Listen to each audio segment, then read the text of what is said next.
कर्नाटक के हुबली में कुरुबा समुदाय के लिए आरक्षण और विभिन्न मांगों को लेकर सड़कों पर उतर गए हैं, जहां कुरुबा समुदाय ने भीड़ों के साथ अनोखा विरोध प्रदर्शन करते हुए अपना रोष जताया।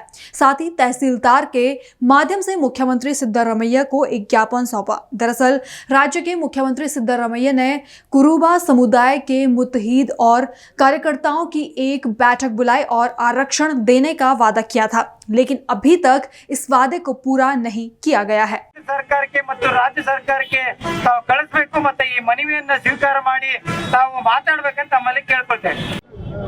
ಕುರುಬ ಸಮಾಜದ ಮೀಸಲಾತಿ ಈಗಾಗಲೇ ಕೇಂದ್ರ ಸರ್ಕಾರದಿಂದ ರಾಜ್ಯ ಸರ್ಕಾರಕ್ಕೆ ಪತ್ರವನ್ನು ರವಾನೆ ಮಾಡಿದ್ದಾರೆ। ಆ ಪತ್ರವನ್ನು ಕ್ಯಾಬಿನೆಟ್ ಅಲ್ಲಿ ಚರ್ಚೆ ಮಾಡಿ ಸಿದ್ದರಾಮಯ್ಯ ಅವರು ಬೇಗನೆ ಕೇಂದ್ರ ಸರ್ಕಾರಕ್ಕೆ ಕಳಿಸಬೇಕು। ಕಳಿಸದಿದ್ರೆ ಬರುವ ತಾಲೂಕ್ ಪಂಚಾಯತಿ ಜಿಲ್ಲಾ ಪಂಚಾಯತಿಯನ್ನ ಇಡೀ ಕುರುಬ ಸಮಾಜ ರಾಜ್ಯಾದ್ಯಂತ ಬಹಿಷ್ಕಾರ ಹಾಕಬೇಕಾಗ್ತದೆ।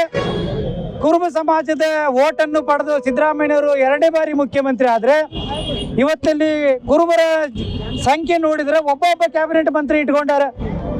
ಬೇರೆ ಒಕ್ಕಲಿಗರು ಮುಖ್ಯಮಂತ್ರಿ ಆದಾಗ 10 ಮಂದಿ ಕ್ಯಾಬಿನೆಟ್ ಮಂತ್ರಿ ಇರ್ತಿದ್ರು, ಲಿಂಗಾಯತರ ಮುಖ್ಯಮಂತ್ರಿ ಆದಾಗ 14 ಮಂದಿ 15 ಮಂದಿ ಮಂತ್ರಿ ಇರ್ತಿದ್ರು। ಸಿದ್ದರಾಮಯ್ಯವರು ತಾರತಮ್ಯ ಮಾಡ್ತಾ ಇದ್ದಾರೆ।